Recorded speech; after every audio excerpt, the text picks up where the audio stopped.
Hello everyone. I'll do that again. That was like 8 words in one.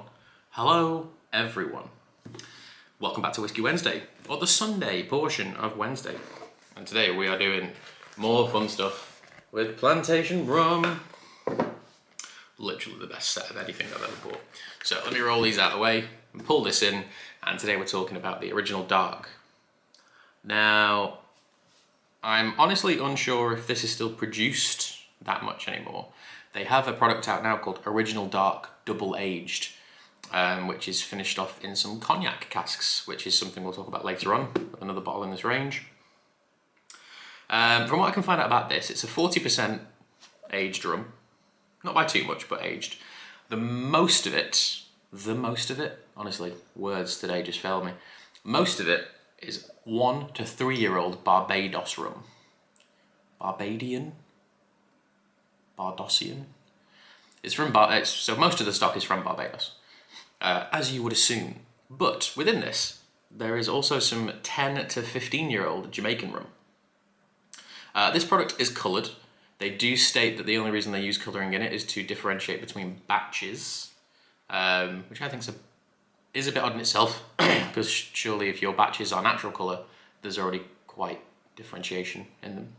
But nice label, whereas the White Star had this nice kind of blonde label. This is now a bit more tanned, a bit more golden in the style of it all. So that was loud, sorry. 1 to 3 year old rum from Barbados, and then some older Jamaican style put in there. 40% alcohol. Let's see where this compares next to the 3-star.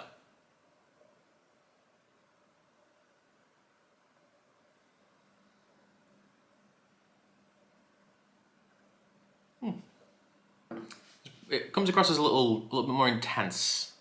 Purely from an alcohol perspective, that 40% does seem to be a little bit more pushy. But in and around that, as you would expect from an aged rum, there are some really, really quite kind of luxurious notes of like brown sugar.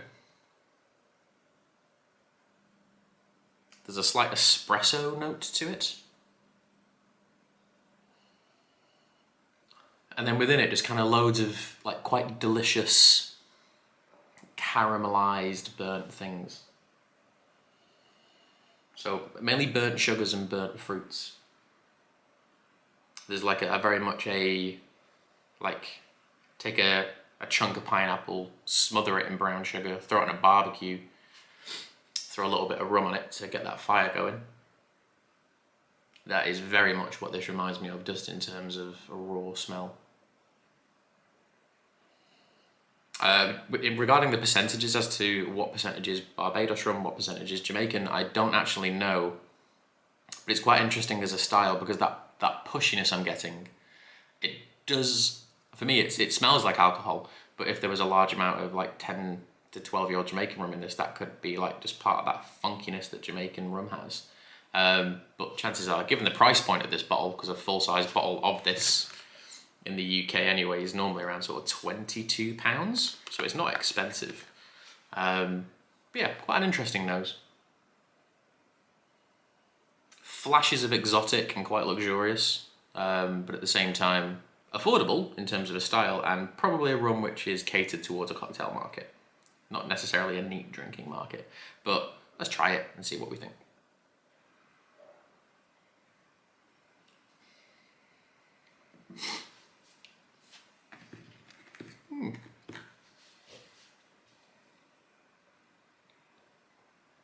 It's actually not bad to drink neat.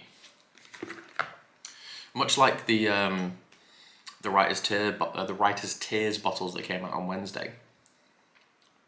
It's an uncomplicated flavour, but it's honestly pretty tasty. There's nothing wrong with it at all. Just trying to see if there's any sort of further information on this bottle, but it doesn't appear there is. Oh, hang on a minute, I've missed something. So, this little thing here, if it'll focus. There's a small sticker on the top of this which says a double aging process.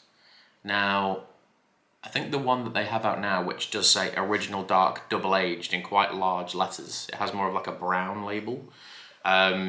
This is still, I think, the older stock. So what I think they mean by this is I think the Barbados rum and the Jamaican rum is transported to the south of France. And I think it's aged there for a little bit, which, if memory serves me correctly, is a pretty normal plantation thing to do. Because they also, the gentleman who blends this together also blends together Ferrand cognac. So that makes quite a lot of sense to me. But I've only just noticed that tiny little sticker on the top there. But yes, a very uncomplicated flavour. It pretty much carries on from what the nose is. There are some quite lovely fruit notes, some darker caramelised sugar notes.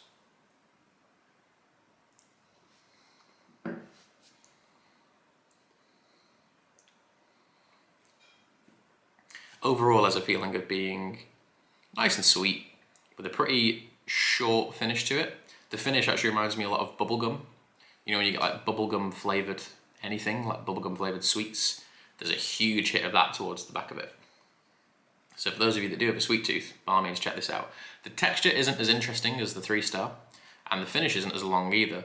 It does seem to go away quite quickly, which is a little bit of a shame.